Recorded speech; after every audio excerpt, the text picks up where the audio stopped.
Sige nga. Yung quality ng pakikipagkaibigan sa'yo. Sino walang kaibigan sa atin? Sino ba walang kaibigan pero may niregaluhan ako ng steak, kinatiguan K? Ikaw meron? May ganun ka? May ganun ka, bruha?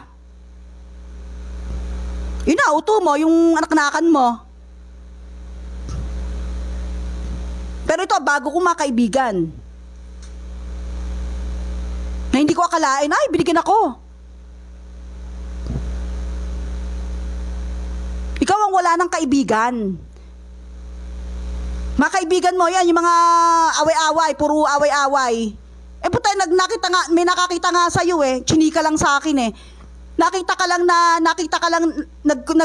nagpo-political eh. May nadaan lang eh, minura mo eh.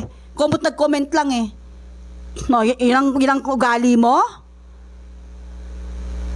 Yun ang ugali mo? Ngayon yung mga tumahanga sa'yo, engot yun. Magalit man sila sa akin, I don't care, I don't give a shit. Engot yun. Bakit? Yung ugali mo, mamahalin, bilang isang kaibigan? Na pagkatapos ng nagbigay, tapos iaano niya, oh. Yung ginawa mo kay Charm, sige, sample na lang. Nagbigay ka, ng bukal sa puso mo, pwede mo naman tanggihan wala akong pera. O, pwede. Diba? Binigyan mo yung tao. After mong bigyan, nung may nag-comment lang ng negative, ako dami nagko-commento, mga negative, I don't care. Ba't ako magagalit sa kanila? Yun ang gusto nilang comment eh. Pero ikaw, hindi ganon. Pag nakakita ka nag-comment dito na ganto, ganyan, mumurahin mo na. Magagalit ka na. Katulad nung nangyari kay Charm. Nag-comment lang si Charm, nagalit ka na. Ganon. Si Gemma, same with Gemma.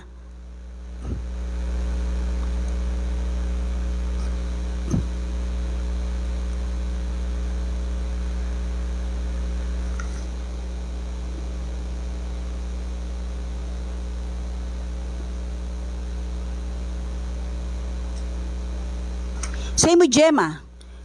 Nag-comment lang si Gemma sa'yo. Diba? Oh, nagalit ka kay Gemma.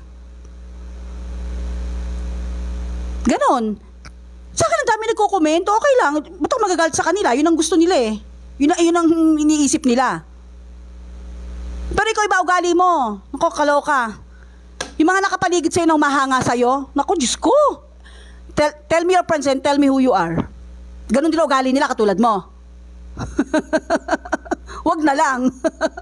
Hindi na lang. Naku, Diyos ko, hindi na lang. Didikit na lang ako dun sa mga intelihenteng tao katulad nila Jeff, mga intelihente yan. Sila RG, magaling sa negosyo. Si Gemma, mabuting ugali. Napaka low profile. Si Samcon, ganun din. Though na marami siyang kabuhayan. And then, marami pa akong ibang sasabihan. Hindi ko na lang sabi kung sino man yun. Pero, yun ang pinaka nakikita kong maayos talaga eh. Handpick ko sa TikTok eh. Yung 4 na sinabi ko.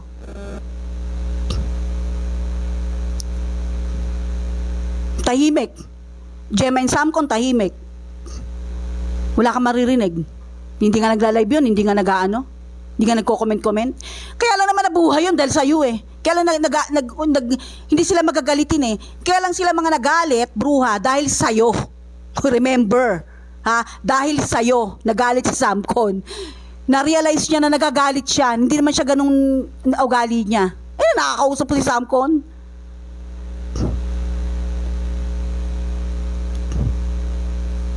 Ano pinagawayan namin? Pagiging niya, ang pinagawayan namin ng inay mo, Team Good Governance,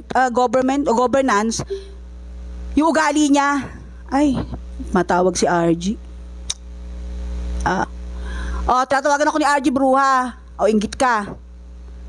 Ano pinagawayan ni RG? Pinagsabihan ka lang ni RG, tigilan pakipag-away. The same with me. Pinagsabihan niya ako, tigilan mo yan, bla bla bla, araw-araw yon. Okay. Ano ginawa mo?